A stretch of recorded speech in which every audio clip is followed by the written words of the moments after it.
and welcome back to Ming TV. Today we are going to talk a little bit more about self-care. Now, self-care has been such a popular word, such a popular search, such a popular trend on the internet lately, and when you scroll down on the hashtag self-care, you can see a lot of photos like this. But really, what is self-care? So I did a little bit of research and I found various kind of definition of self-care. Self-care is taking care of and honoring your body, mind and spirit in a way that activates your best self. Now I like to put it this way, it is taking proactive actions to kind of take care of yourself, not just physically but also emotionally and also mentally. But today I want to make it easier for everyone and I want to break it down to these 6 aspects of self-care.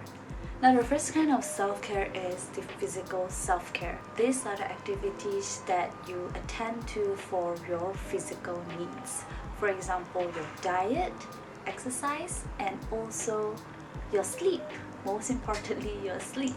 Now a lot of time when counselors come in the first session, they normally ask how are you sleeping, how are you eating, how are you moving around.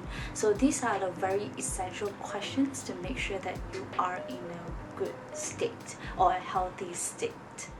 So the second kind of self-care is social self-care. This includes building close relationship or maintain good relationship with the people around you. It can be friends, family or your loved ones. So I know some of you might tell me like, you know what, I have social connections, I connect very well with my pets. Now I don't deny that having connections with your pets is important.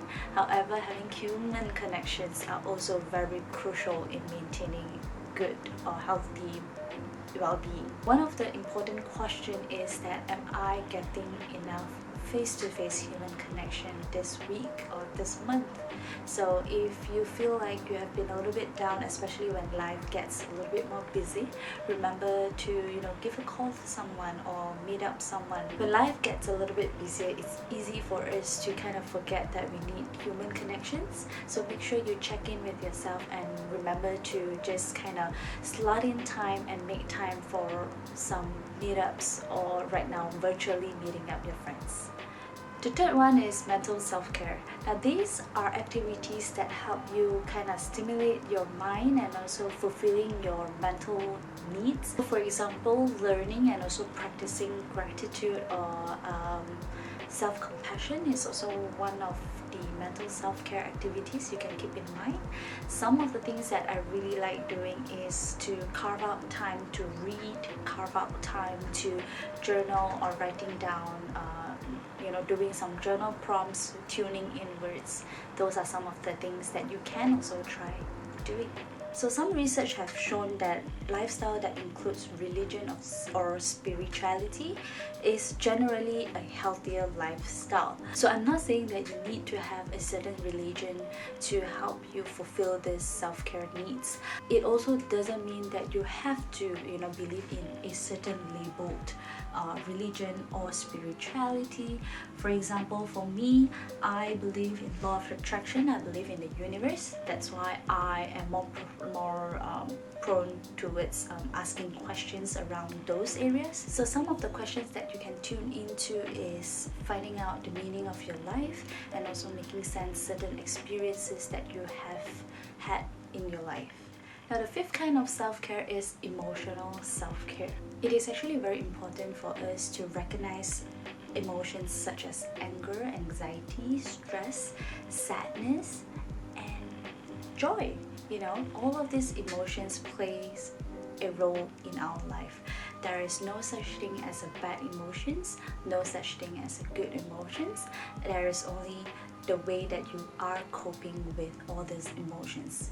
A lot of time we kind of stray away from recognizing our bad emotions, hence we get even more triggered by those emotions. It is very important that we recognize that all these emotions are here to benefit us. You know, when you're feeling angry, what do you do? Do you talk about it? Do you, take a step back, take a deep breath, or do something else to kind of, recognize that anger, not running away from that emotions. Now, the last kind of self-care that I want to talk about is practical self-care.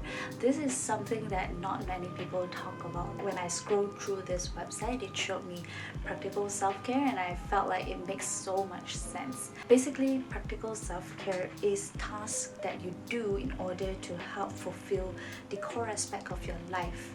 This will help you to prevent future stressful situations. For example, very simple, doing the laundry, budgeting, paying your bills, and then organizing your closet, cleaning your room, so that you kind of avoid future stressful events. These are so essential, however people just kind of look past it so quickly, and don't think that it's important for us to focus on.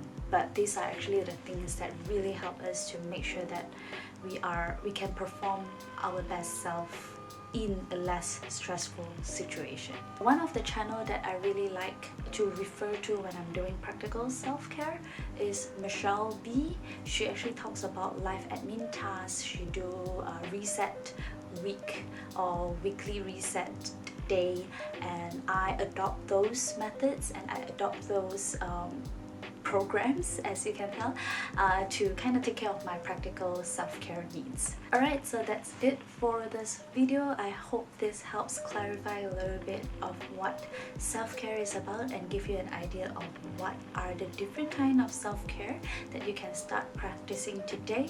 Now, everyone have very different needs on self-care, so make sure that you tune into what you really need at this moment. Sometimes, practical self-care is more urgent than emotional self-care.